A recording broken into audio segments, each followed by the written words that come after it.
Admiral Kang Minho stood on the bridge of the last working space station above Kepler 442b. Through the big windows, he watched his world die. The planet below was burning. Orange flames covered the cities where millions of people used to live. Now most of them were gone. The enemy ships looked like giant insects made of metal and flesh. They were called the Vorthik. These creatures had come from deep space 3 weeks ago. They brought death with them. Kang Minho had fought them for 21 days straight. He had lost almost everything.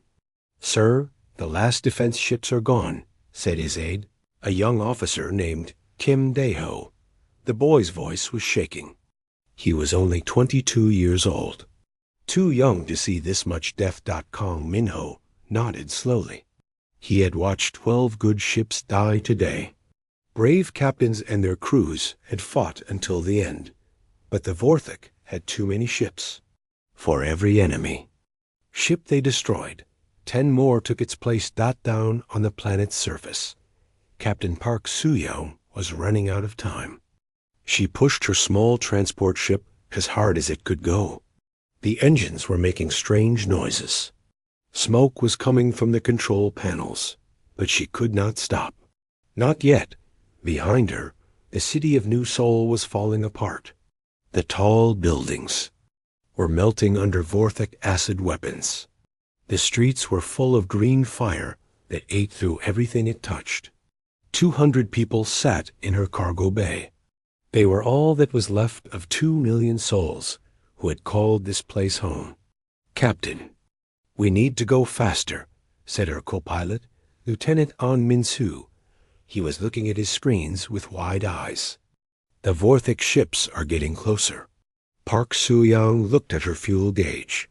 It was almost empty. The nearest safe place was 3 hours away. She had maybe 1 hour of fuel left. But she would not give up. These people trusted her to save them. "I know," she said. "Just keep watching those screens. Tell me if anything changes." The transport ship shook as enemy fire exploded nearby. Green acid splashed against the windows. The metal started to smoke where the acid touched it. Park Soo-young turned the ship hard to the left. More acid shots missed them by just a few meters. In the cargo bay, families held each other tight. Children were crying. Old people were praying. They all knew they might die soon. But they also knew their captain would fight for them until the very end. Far below on the planet's surface, Lieutenant Colonel Lee Hyun-woo was making his last stand. He had less than 100 Marines left. They were hiding behind broken walls at Firebase Echo. This had been a strong military base just yesterday. Now it was mostly rubble and smoke. The Vorthik ground forces looked like huge ants, but they were as big as cars. Their shells were black and shiny. They had too many legs and too many teeth. When they moved together, they made a sound like thunder. Lee Hyun-woo could see thousands of them coming across the burned fields. "Check your weapons," he told his Marines. "Make every shot count." Sergeant Cho Jun-ho was checking his plasma rifle. The power cell was almost dead. Like everyone else, he was running out of ammunition. But he was not running out of courage. "Sir, how many do you think are out there?" Jun-ho asked. Lee Hyun-woo looked through his scope. The Vorthik covered the horizon like a black ocean. There were so many that he could not count them all. "Too many," he said. "But we are not going down easy." The first wave of enemies reached their position. Lee Hyun-woo gave the order to fire. Bright blue plasma bolts cut through the air. Some Vorthik fell, but more kept coming. Always more. Back on the space station, Admiral Kang Minho was writing his final report. If anyone found this message later, they would know what happened here. They would know that the Ralani people had fought bravely. They would know that they had not given up. But as he wrote, something strange appeared on his screens. "Officer." Kim Dae-ho was staring at his displays with confusion. "Sir, I am getting weird readings from the edge of the system," Dae-ho said. "Big energy signatures. Something is coming out of hyperspace. Kang Min-ho walked over to look. The readings were unlike anything he had seen before. These were not Vorthic ships. The energy patterns were completely different. But who else could it be? Every other species in this part of the galaxy was too far away to help. How many ships? Kang Min-ho asked. I count 37 contacts. Dae-ho said. They are moving fast toward us. Could it be rescue? Kang Min-ho had sent distress calls to everyone he could think of. The Galactic Council had said they were too busy. Other nearby species had their own problems. But someone was cunning. Someone had heard their call for help. On the planet below, Park Soo-young saw the same readings on her damaged instruments. Her ship was falling apart around her, but hope was growing in her chest.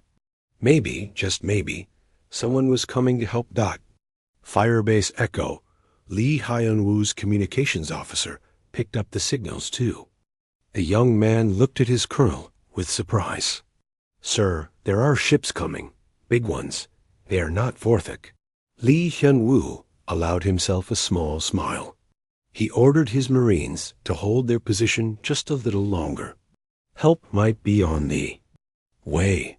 The Vorthic had won this battle. They had destroyed the defenses and killed millions of innocent people.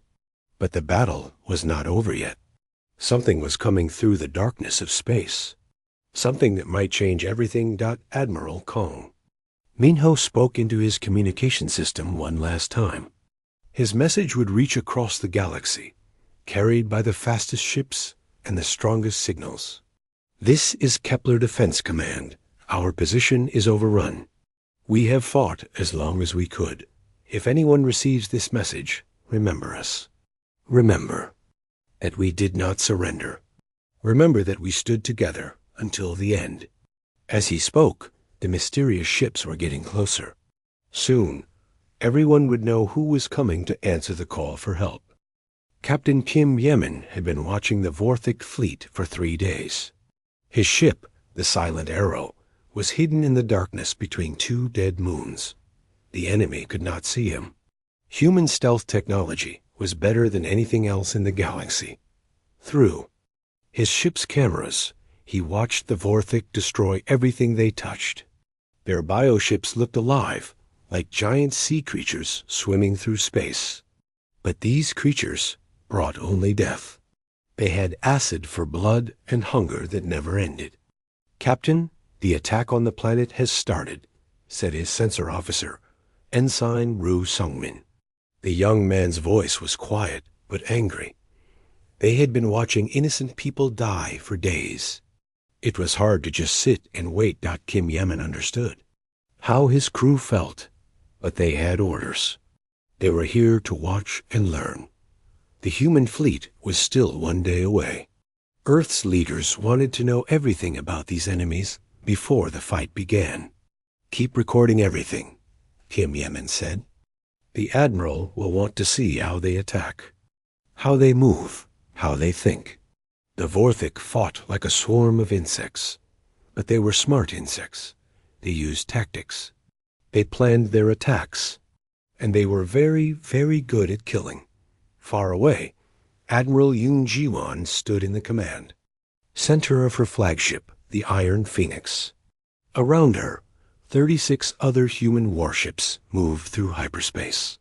They were the best ships Earth had ever built. But even the Admiral knew they might not be enough. How much longer until we reach the system? She asked. Commander Park Kyung checked his navigation display. 18 hours, Admiral. We are pushing the engines as hard as we can. Yoon Ji-won nodded. She had been an admiral for 12 years. She had fought pirates and raiders across human space. But this was different. This time, they were not fighting for human colonies. They were fighting for strangers. People they had never met. People who might not even want their help.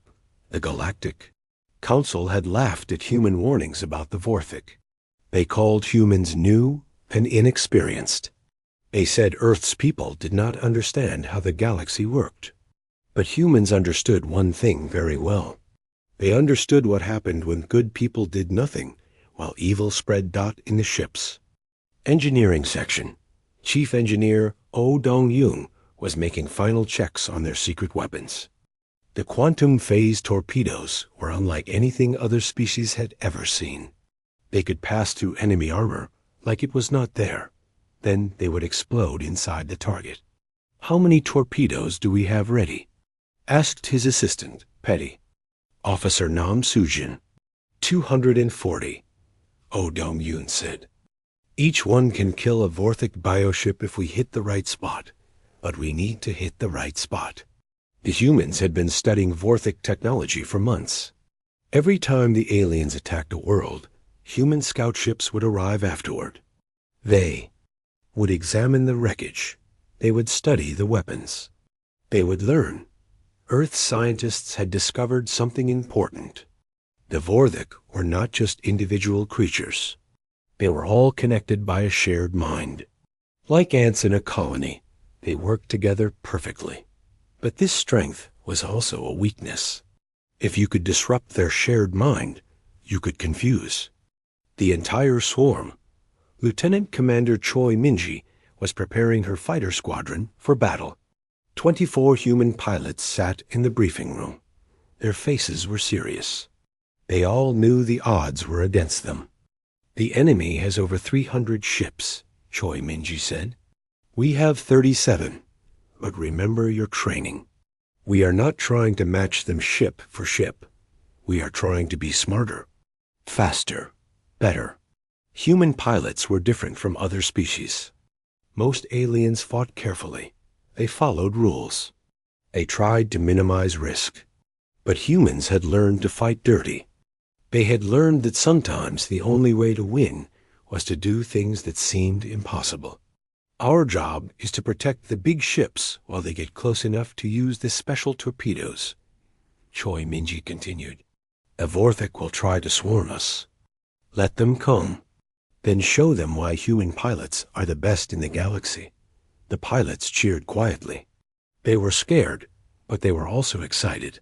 This was what they had trained for their entire lives. This was their chance to prove that humans belonged among the stars.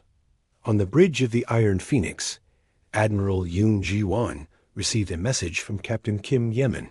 His stealth ship was still watching the battle. "Admiral, the planet's defenses are almost gone," Kim Yemen reported. "The R'Lani are fighting bravely, but they cannot hold much longer. There is one orbital station left, one transport ship trying to escape, and a small group of soldiers on the surface." Yoon Ji-won felt anger growing in her chest. The Vorthic were not just winning, they were enjoying it. They were taking their time, playing with their victims like cats with mice. "Can we go faster?" she asked her helmsman. "We are already at maximum." "Speed, Admiral," the officer replied. "If we push harder, we might damage the engines." "Then push harder," Yoon Ji-won said. "We can fix engines. We cannot bring back the dead." The human fleet increased speed. Warning lights flashed as the ship's systems strained under the pressure. But no one complained. They all understood what was at stake. In her private cabin, Admiral Yoon Ji-won looked at pictures of her family back on Earth. Her husband, her 2 children. She had left them behind to come to this distant place, to fight for people she had never seen. Some might call it foolish. But humans had a saying: the only thing necessary for evil to triumph is for good people to do nothing. She activated the ship's communication system. Her voice would reach every human vessel in the fleet. "This is Admiral Yoon Ji-won," she said. "In a few hours, we will reach Kepler 442b. We will find an enemy that outnumbers us 8-1. We will find a planet full of innocent people who are about to die. And we will show the galaxy what humans do when we see injustice." She paused for a moment, then she continued. "We did not start this war. We did not choose this fight, but we will finish it. The Vorthic think they know what humans are. They think we are weak because we are new. They think we are foolish because we fight for others. Today, we will teach them that they are wrong. Across the fleet, human sailors and soldiers prepared for battle. They checked their weapons. They said prayers to whatever gods they believed in. They wrote letters to families they might never see again. But not one of them asked to turn back. Not one of them suggested that this was not their fight. Because humans understood something that the Vorthik did not. They understood that some things were worth dying for. The fleet raced through hyperspace toward a battle that would change the galaxy forever. The human fleet dropped out of hyperspace like thunder from a clear sky. 37 ships appeared at the edge of the Kepler system, their hulls scarred from a dozen battles across the outer rim. Admiral Yoon Ji-won stood on the bridge of the Fa Iron Phoenix and watched the tactical display show the overwhelming enemy numbers. 300 Vorthik bioships filled the space around the dying planet. They moved like a swarm of angry insects, their living hulls pulsing with alien light. Any sane commander would have retreated immediately. But humans had stopped being sane the moment they decided to fight for strangers. All ships, battle formation. Admiral Yoon Ji-won commanded. Target the command vessels first. Let them know we are here. Captain Han Sung-jin commanded the heavy cruiser Storm's Edge. His ship was built for close combat, with thick armor and powerful weapons. As the human fleet charged toward the enemy, he prepared to fire the first shot of the battle. Quantum phase torpedoes ready, reported his weapons officer, Lieutenant Go Ha-jin.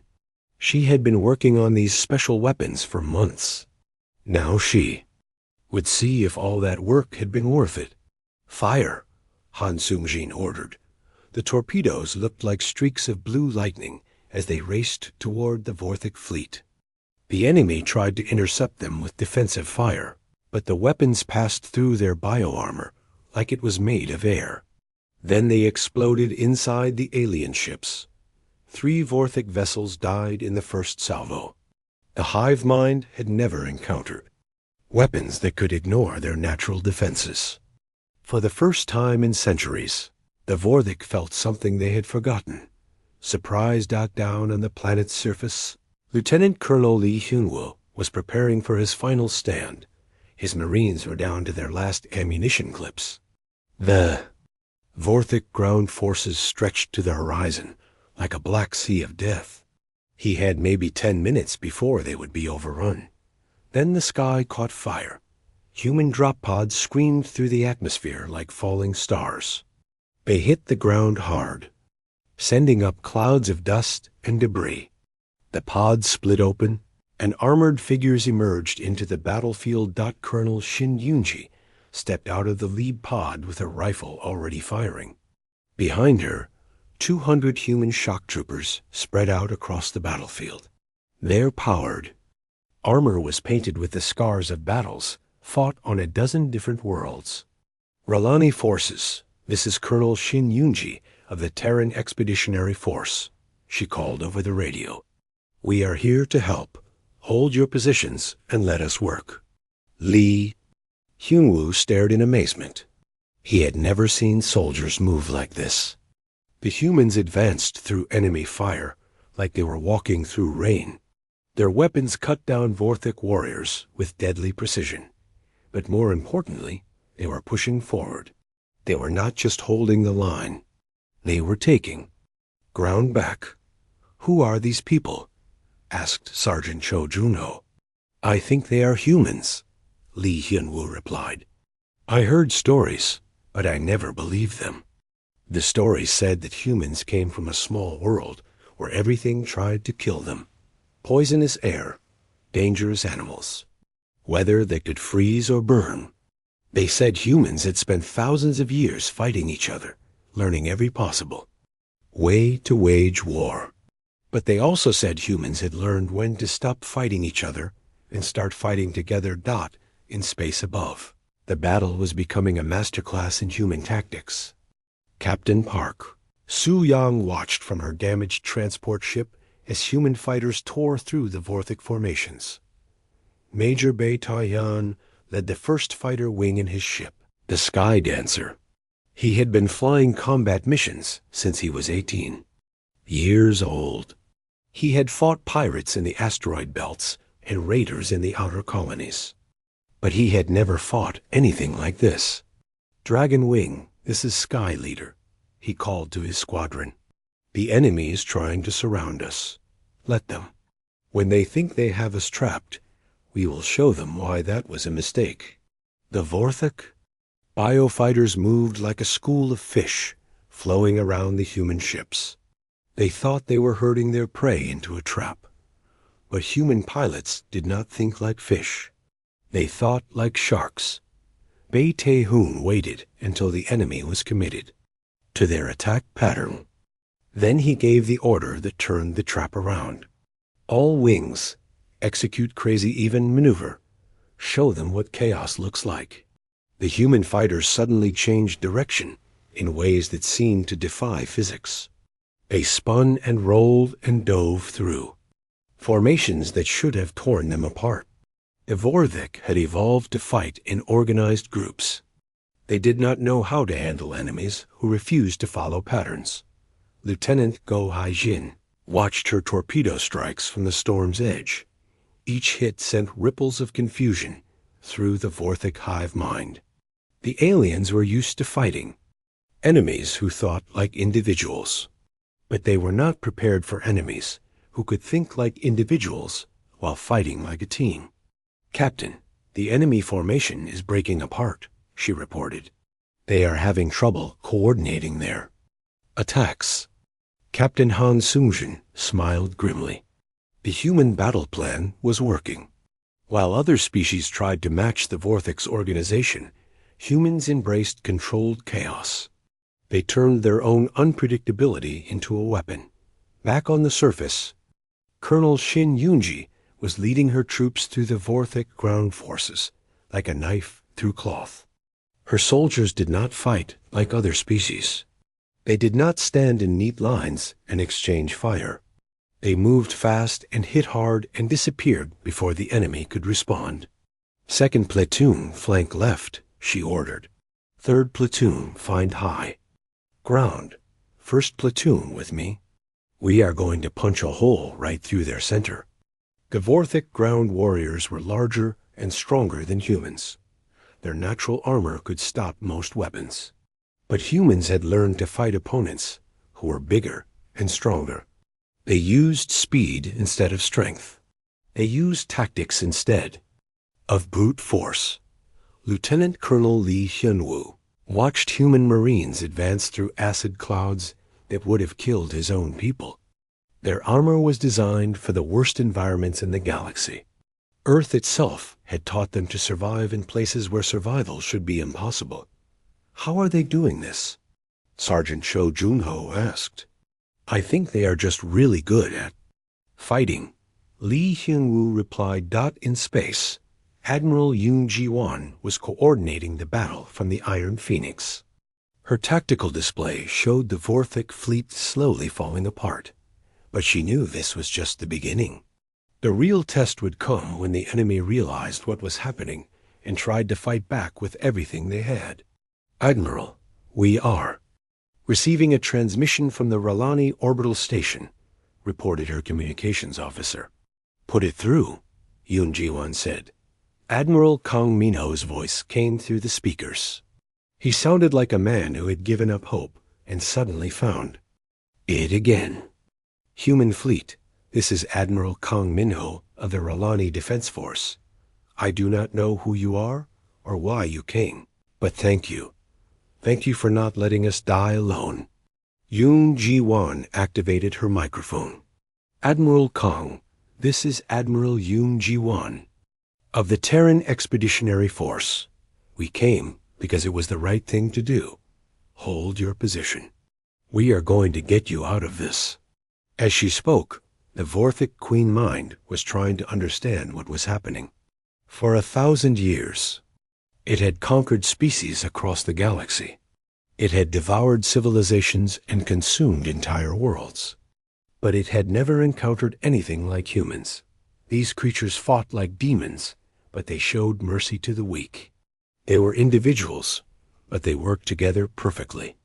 They seemed to ignore impossible odds and fight harder when things looked hopeless. The Queen Mind began to feel something it had not experienced in centuries. It began to feel afraid. Admiral Yoon Ji-won watched the battle unfold on her tactical display. The human fleet was outnumbered 8-1, but they were winning. This was what Earth's military academies called the Terran Doctrine, turning human weaknesses into strengths. While other species fought with careful planning and organized formations, humans embraced controlled chaos.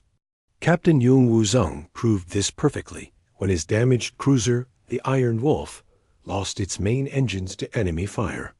"Sir, we are dead in space," reported his helmsman, Ensign Park Jin-woo. "Engineering says the engines are completely gone." Yung Woo-sung looked at the massive Vorthik biocruiser approaching his ship. The alien vessel was 10 times larger than his own. Its weapons were charging for a killing blow.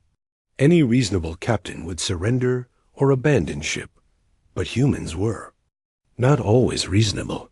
"Set us on a collision course," Yung Woo-sung ordered. "All hands, abandon ship in 60 seconds. Leave the torpedo magazines armed."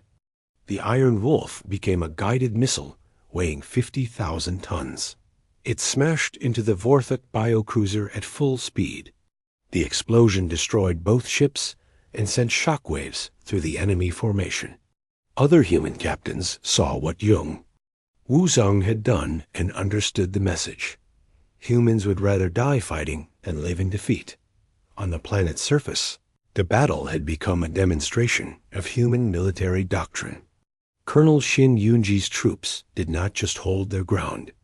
They advanced through acid rain that could melt steel, through bioweapon clouds that would kill most species in seconds, through enemy fire that lit up the sky like lightning. The key was their equipment. Human armor was not the most advanced in the galaxy, but it was the most practical. Earth's engineers had designed it for the worst environments their own world could provide: Arctic cold, desert heat, ocean depths, volcanic activity. If you could survive on Earth, you could survive almost anywhere. "Third squad, advance to that ridge," Shin Yoon-ji commanded. "First squad, cover them. Second squad, find me a way around those enemy positions." Her Marines moved like water flowing around rocks. When they met resistance, they flowed around it. When they found weakness, they poured through it. The Vorthik had evolved to fight in massive groups. They were not prepared for enemies who could split into small teams and still work together perfectly. Lieutenant Colonel Lee Hyun-woo watched human soldiers treat wounded Ralani civilians while still fighting the enemy. It seemed impossible, but they were doing both jobs at the same time. Their medics ran through battle zones to reach injured people. Their soldiers provided cover fire while evacuations happened. They are fighting a war and running a rescue operation at the same time. Sergeant Shio Junho said with amazement. "That is what makes them different," Lee Hyun-woo replied. "They did not come here just to fight. They came here to save people." Chief Medical Officer Dr. Lin Sora had set up a field hospital in the ruins of a Ralani school. Wounded civilians arrived on stretchers carried by human combat medics who had fought their way through enemy lines to reach them. She worked on injuries she had never seen before, caused by weapons designed to cause maximum suffering. "Doctor, we have more casualties coming in," reported Corpsman Yoon Min-jae. He was barely 20 years old, but he had already carried a dozen wounded people to safety. "Keep them coming," Dr. Lim Sora said. "We did not come this far to let anyone die because we ran out of time." The Ralani civilians could not understand what they were seeing. These humans were strangers from across the galaxy. They had no reason to risk their lives for people they had never met. but they kept fighting and dying to save anyone they could reach in space. Commander Nam Jin-woo was leading a boarding action against a Vorthic hive ship. His Marines had cut through the alien vessel's bio-armor with plasma torches and were now fighting inside its living corridors. The ship's walls pulsed like a heartbeat. The air was thick with spores that tried to paralyze intruders, but human boarding tactics had been perfected over centuries of ship-to-ship combat. They moved in small teams that covered each other. They used the ship's own systems against it, and they carried weapons designed specifically for close-quarters fighting. "Plant the neural disruptors at every junction," Nam Jin-woo ordered. "We need to scramble their hive mind communications." The devices were small, but they broadcast signals that interfered with Vorthic brain functions. When they activated, the alien crew began to lose coordination. The hive mind that made them so dangerous in large groups became a weakness when it was disrupted. Sergeant Kim Hansol placed the last disruptor near what looked like the ship's command center. The walls around them were covered with organic computers that pulsed with bioluminescent light. When the disruptor activated, the lights began to flicker and fade. "Commander, the ship is losing power," reported Corporal Oh Seung-ho. "I think we hit something important." Throughout the Vorthic fleet, the neural disruptors were causing cascade failures in their hive mind network. Ships that had moved in perfect coordination began to drift apart. Formations that had been flawless became confused and scattered. Captain Kim Yemin watched it all from his stealth ship. The silent arrow had been hidden in the asteroid field, recording everything. Now he had a clear picture of how the battle was going. "All stealth ships, this is Silent Arrow," he transmitted on a secure channel. "Execute Operation Ghost Strike. Hit their command vessels while they are confused." 6 human stealth ships appeared out of nowhere, their cloaking fields dropping. As they fired every weapon they had, the Vorthic command ships, already struggling with the neural disruption, were caught completely off guard. 3 of them died before they could even return fire. The Queen Mind felt the deaths of its command ships like physical pain. For the first time in 1,000 years, it was losing a battle. These humans were not fighting like any species it had encountered before. They seemed to have no fear of death. They protected the weak even when it put them in danger. They turned every disadvantage into an opportunity.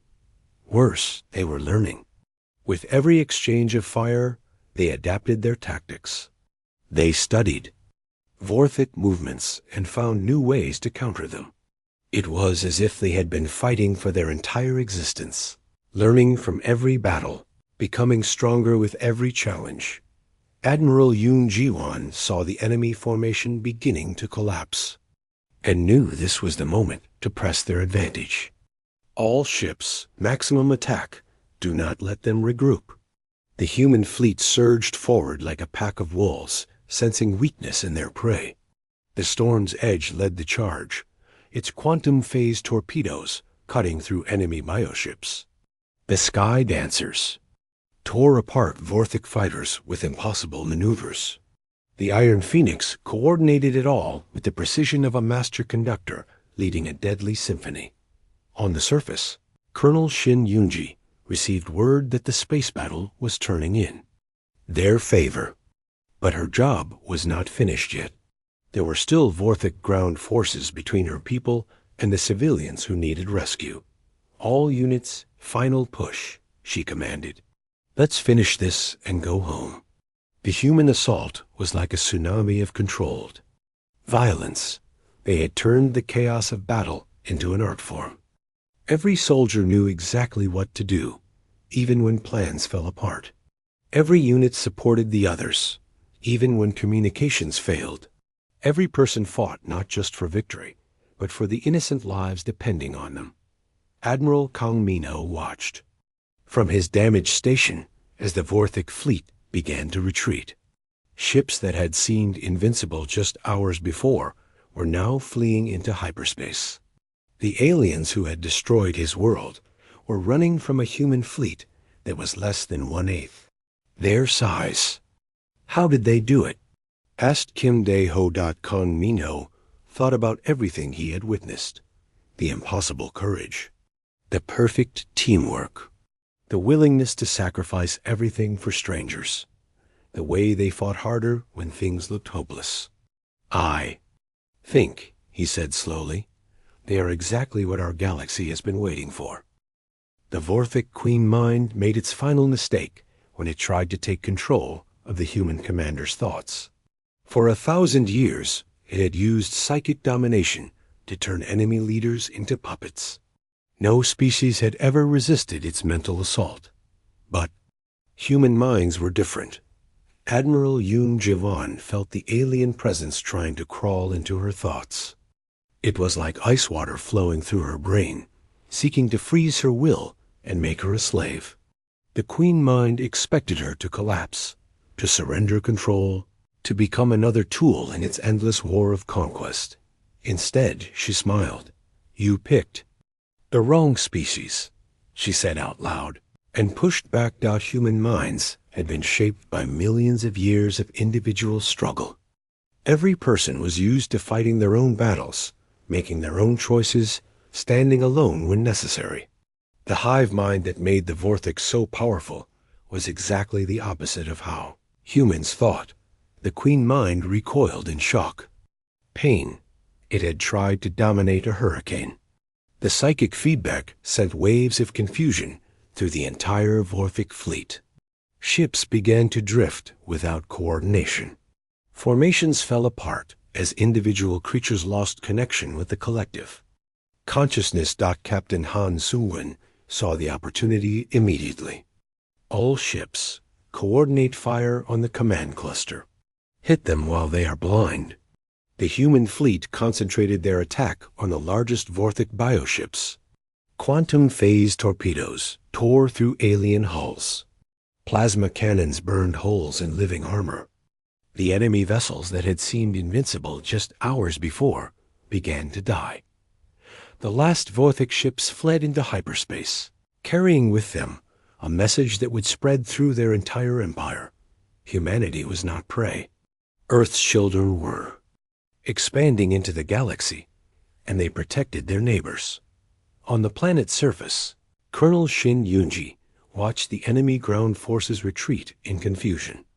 Without the hive mind to coordinate them, the individual warriors became just large, dangerous animals. Her Marines rounded them up or drove them away from the civilian areas. Cease fire, she ordered. Let them run. We came here to save people, not to chase monsters. Lieutenant Colonel Lee Hyun-woo emerged from the ruins of Firebase Echo with his surviving Marines.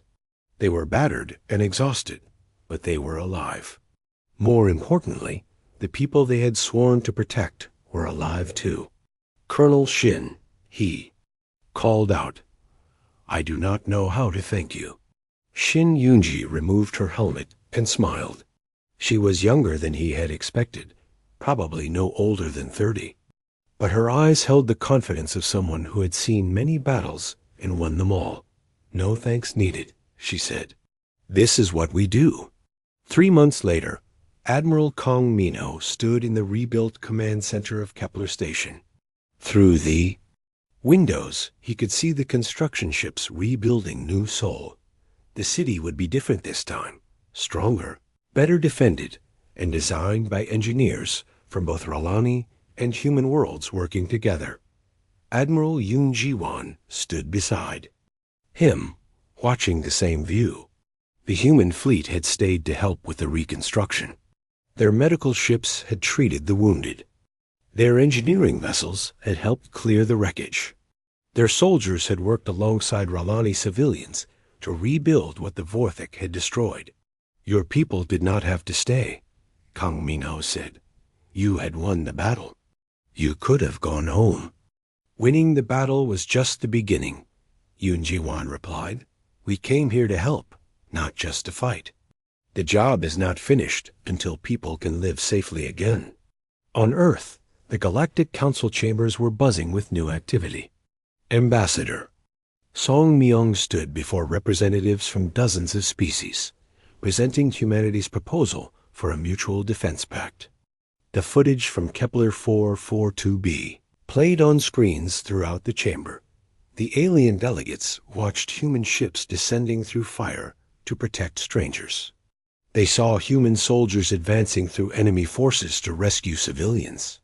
They witnessed a moment when a small fleet had defeated an enemy that everyone thought was invincible. "The Vorthik will return," Song Myung said. "They always do. But next time, they will not face scattered defenders fighting alone. They will face a united galaxy that refuses to let evil triumph." Species that had barely spoken to each other for centuries began to discuss cooperation. Trade agreements were signed. Military exchanges were planned.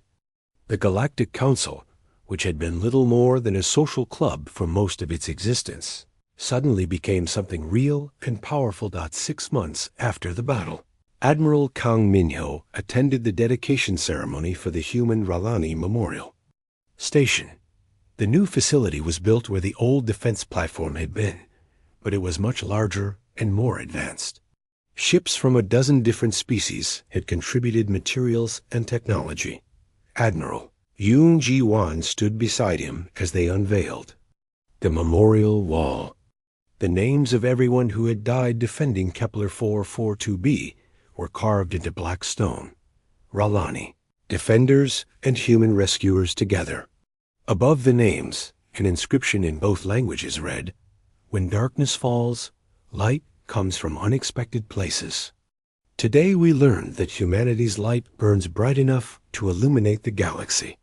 Captain Park Soo-young, now commanding a new ship built with both human and Ralani technology, brought representatives from 12 other species to see the memorial. They came to understand what had happened here. They came to learn how a battle that seemed lost had become the beginning of something new. The humans did not fight for territory, she explained to the visiting delegates. They did not fight for resources or revenge. They fought because they believed that civilized people should protect each other.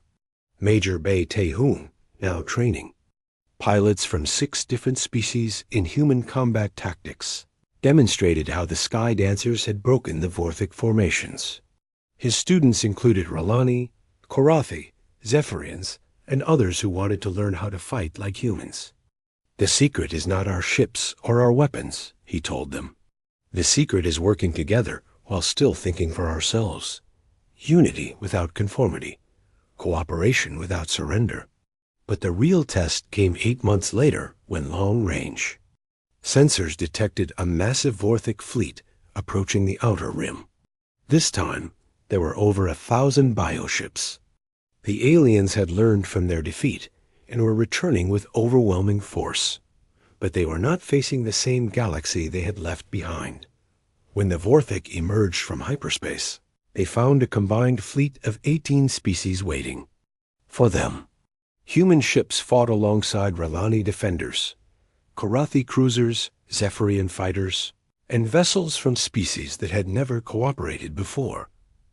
Admiral Yoon Ji-wan commanded the combined fleet from her new flagship, the Unity, on her tactical display. She could see ships from across the galaxy working together with perfect coordination. The humans had taught the others not just how to fight, but how to fight together. "All ships, this is Admiral Yoon Ji-wan," she broadcast on the fleet-wide channel. "The enemy outnumbers us again, but they are still thinking like a hive mind. We are thinking like a family. Show them the difference." The battle lasted 3 days. When it was over, the Vorthik Empire began to collapse. Species that had been enslaved for centuries rose up in rebellion. Worlds that had been consumed began to rebuild. The galaxy learned that monsters could be defeated when good people stood together. Admiral Kang Minho, now commanding the Ralani section of the combined fleet, sent a message to Earth that would be remembered for generations. "To the people of humanity, you came to us when we were strangers, dying in the dark. You fought for us when no one else would. You showed us that the galaxy could be better than it was. Now we stand together as friends, as allies, as one people under many skies. Thank you for teaching us that some things are worth fighting for. The message was received at Earth's capital, where a statue had been erected in honor of all those who had died at Kepler 442b. The inscription on the base was simple. They descended from the sky because it was right. Years later, children across the galaxy would learn about the day humans came to Kepler 442b.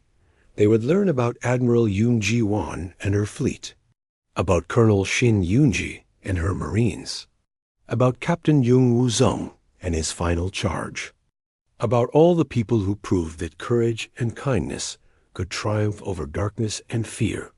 But most importantly, they would learn that when good people stand together, no evil can prevail. The battle had been lost until humanity descended from the sky and taught the galaxy what it meant to never give up hope.